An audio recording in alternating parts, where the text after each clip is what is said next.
आपण पाहत आहात कराड टुडे न्यूज।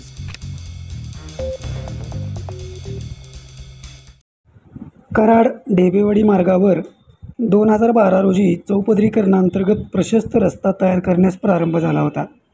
या रस्त्यात गारेवाडी नजीक कराडकडे येणाऱ्या मार्गावर पांडुरंग कांबळे यांचे घर होते।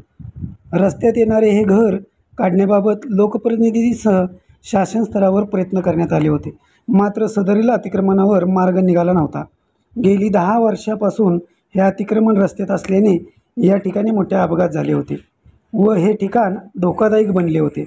अखेर आमदार डॉक्टर अतुलबाबा भोसले यांच्या पुढाकाराने या अतिक्रमणाबाबतचा तोडगा निघाल्याने आज त्यांच्या उपस्थितीत हे अतिक्रमण काढण्यास सुरुवात करण्यात आली आहे।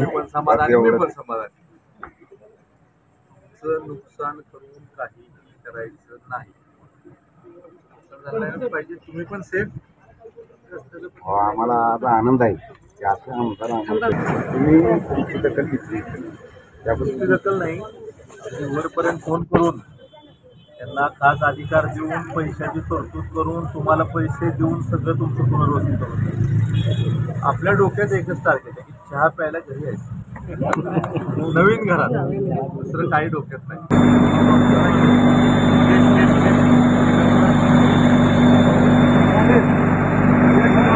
55 प्रमुख जिल्हा मार्ग क्रमांक 55 हा अत्यंत महत्त्वाचा प्रमुख जिल्हा मार्ग माझ्या मतदारसंघामधला आहे। या प्रमुख जिल्हा मार्गावर आदरणीय पांडुरंगजी कांबळे साहेब, त्याबरोबर बाळकृष्णजी कांबळे साहेब या दोघांचं घर म्हणजे वडील चिरंजीव त्यांच्या मातोश्री या तिघांशी आम्ही सविस्तर चर्चा केली।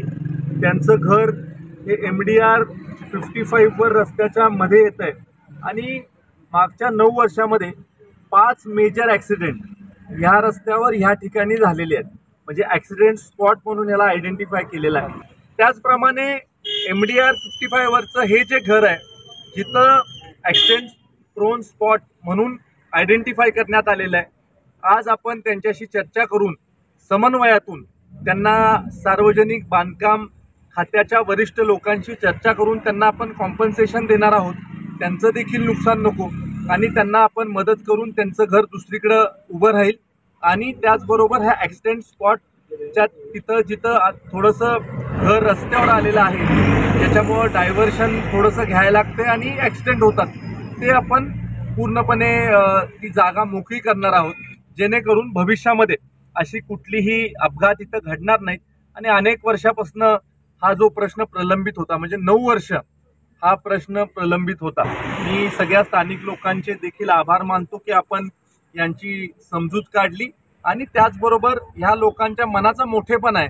अनेक वर्ष एखाद्या घरी आपण राहिलेलो आहे, ते घर आपलं जरी समाजाच्या हितासाठी आणि रस्त्याच्या सुरक्षिततेसाठी जरी त्या घराचं थोडंसं आपल्याला शिफ्ट करायला लागलं तर ते मनाचा मोठेपणा आदरणीय बाळकृष्णजींनी आणि त्याबरोबर पांडुरंग दादांनी दाखवला। याच्याबद्दल त्यांचे मी मनपूर्वक आभार मानतो आणि लवकरात लवकर काम पूर्ण करण्याच्या सूचना हे सार्वजनिक बांधकाम विभागाचे आमचे देसाई साहेब आहेत त्यांना मी केलेले आहेत।